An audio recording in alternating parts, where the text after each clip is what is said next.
Back with another review for the Keanu-thon, and tonight I'll be talking about reviewing the 1990 comedy Love You to Death, which stars Kevin Kline.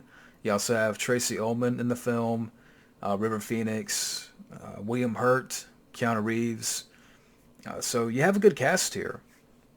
But I don't know, I just felt this one was just okay, mild. Um, Again, has a good cast, but throughout the film, I didn't find a whole lot of, laugh out loud moments. Just a couple of chuckles. I know it's based on a true story. That's what it said in the trivia. How accurate is it to the story? I'm not sure, but that's what it says. Even the film opens up with this is based on a true story. Um, okay, the plot here, you have our main character Joey, who is played by Kevin Kline. Him and his wife, Rosalie, who is played by Tracy Ullman. They run this pizza joint. Their employee, Devo, who's played by River Phoenix, is this teenager, and he has the hots for Rosalie. And then soon, Rosalie discovers that our main character, Joey, Kevin Kline's character, is having flings on the side. So, long story short, she wants to, get revenge on her husband. So, her and her mother-in-law, who's played by Joan Plowright, they work together to basically take out Kevin Kline. And, throughout the film, there's a few attempts on Kevin Kline to take him out. There's this one scene where they hired this guy to jump Kevin Kline. Doesn't work. There's another scene where, they put something in his spaghetti, but he eats like 3 or 4 servings of it, and nothing happens. So you have that type of humor in there where, our main character is oblivious to what's happening, what's going on. And then getting to the end of the film, that's when they hire these two, spaced out drug addicts who are played by William Hurt and Keanu Reeves.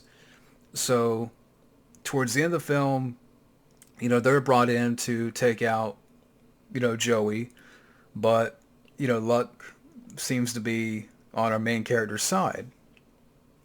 So, yeah, that's pretty much the plot of the film. I mean, like I said, Kevin Kline's character is having flings on the side, and, the wife wants revenge with the mother-in-law.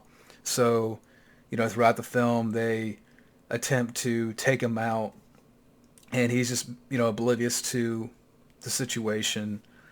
So, again, that's pretty much the plot. But, yeah, I mean, like I said, this one I just felt was just okay. Um, Talking about the cast, I am a fan of Kevin Kline. I mean, A Fish Called Wanda is funny, definitely a classic.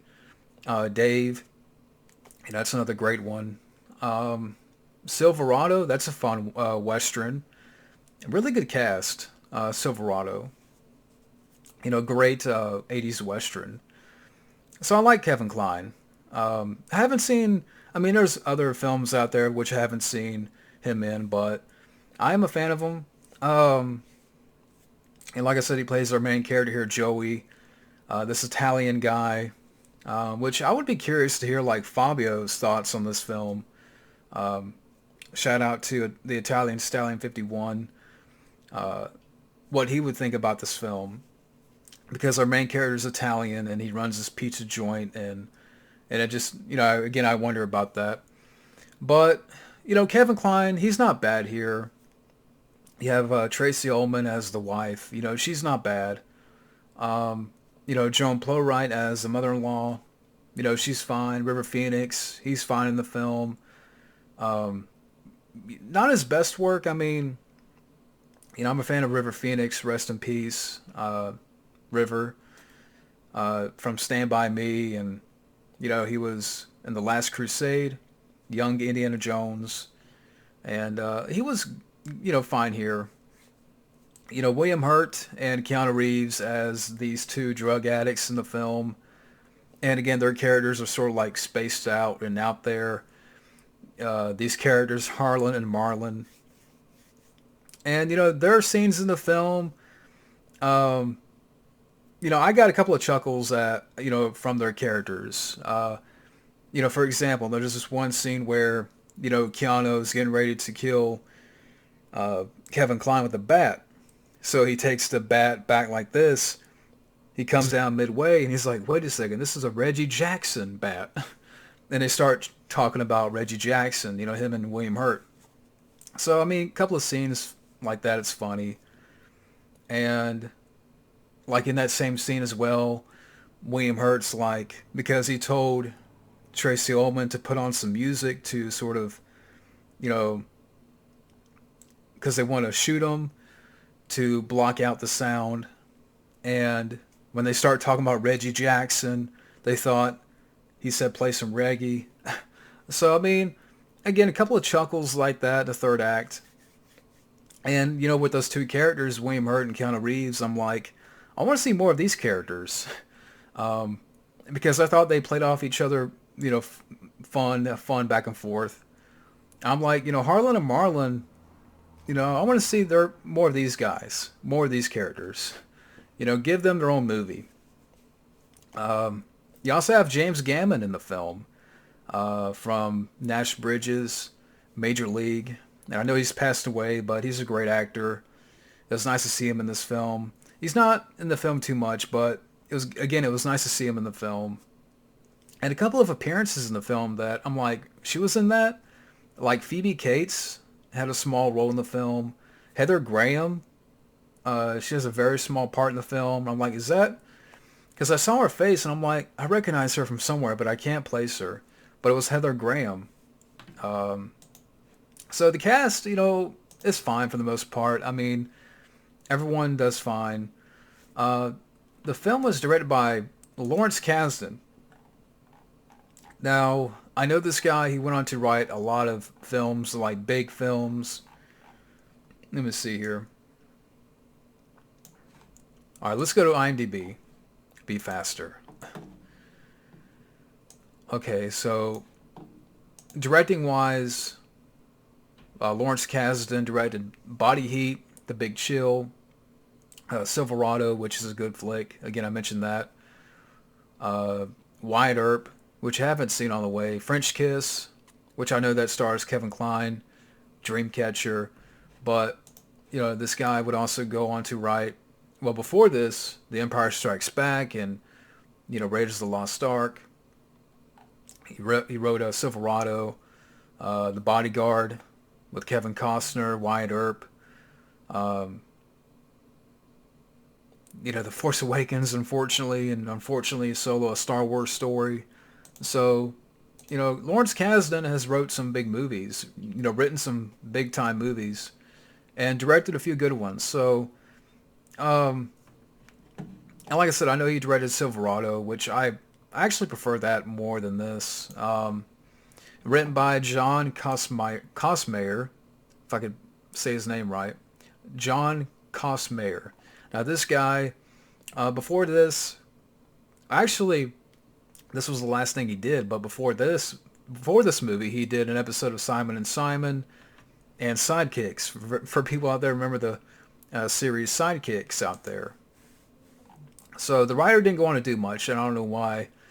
I don't know what happened there, but box office for the film, it came out in April 6th, 1990.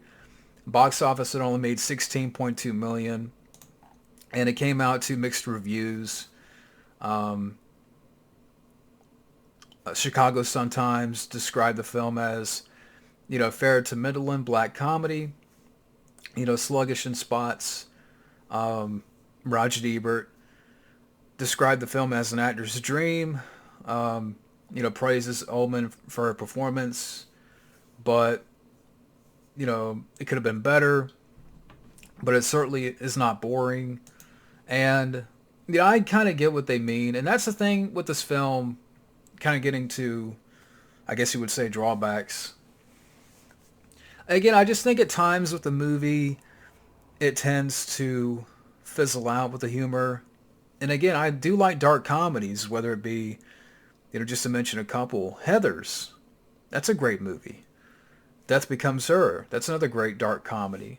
I don't know if you would consider American Psycho as a dark comedy. That's a fun one. But, so I do like dark comedies. I don't know, it's like, again, I just, with this movie, there wasn't a whole lot of laugh out loud moments. And I'm not going to call this a rant. It's just, it's one of these films that, you know, saw the film once.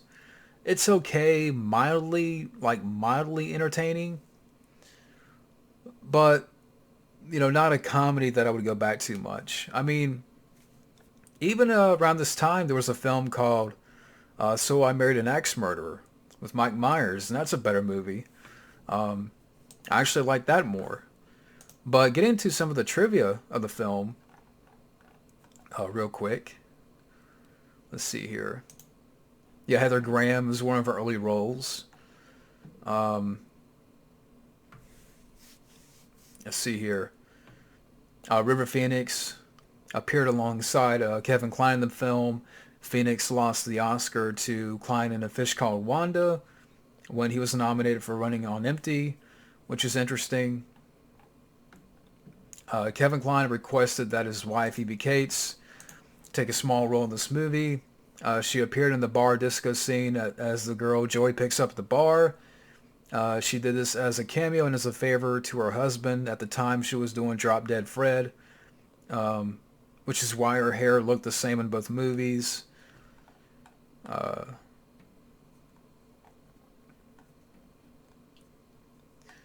and yeah, based on the true events, which I mentioned, that inspired this fictional movie, came the attention of producer Ron Moeller in 1984. And I saw the information on that somewhere. Okay, here it is. Loosely based on the true story of Frances Toto and her four unsuccessful attempts to kill her cheating husband, Anthony Toto, in Pennsylvania. This is back in 1984. Anthony spent 4 days in bed after being drugged and shot by Frances and her friends, who spent 4 years in prison after pleading guilty to attempted murder. Um, the Turner Classic Movies website states that this movie's story was inspired by events in the lives of Anthony and Francis Toto and Barry Gikiobi. Uh, yeah, I think that's how you pronounce that last name. I'm probably butchering it. I always botch last names. I don't know, the people out there, do you guys have that same problem? But let's see here, looking at other bits of trivia here. The fifth theatrical film directed by Lawrence Kasdan. Because again, before this, he directed The Big Chill and Body Heat, which I have Body Heat. I do have that one. And yeah, so I mean, I was trying to think what more I can add to this review. I mean, there's not a whole lot of information, but I'll just say this to wrap up. I mean, at the end of the day, I love you to death. Yeah, a couple of chuckles here and there for me. I mean, that's a good cast. Keanu's not in the film too much. It's more in the third act with William Hurt. Again, I thought when those characters come in the final act, they had a couple of fun moments. And I'm like, okay, I want to see more from these guys, from these characters. Um, but Kevin Kline's fine. I mean, Tracy Ullman, she's good support. River Phoenix, um, James Gammon, nice cast. I just think that, to me, I prefer other dark comedies like, So I Married an Axe Murderer, or Death Becomes Her, or Heathers. I'd rather watch those. Um, to me, those are better ones. I get more laughs. But, so this is not a rant. So, I mean, saw the film once. Okay. Not a film that I'll go back and, revisit anytime soon or watch again in the future. But that's my review of I Love You to Death. And next, for the Keanu-thon, I'll be talking about reviewing Point Break. So stay tuned for that. We'll see you later.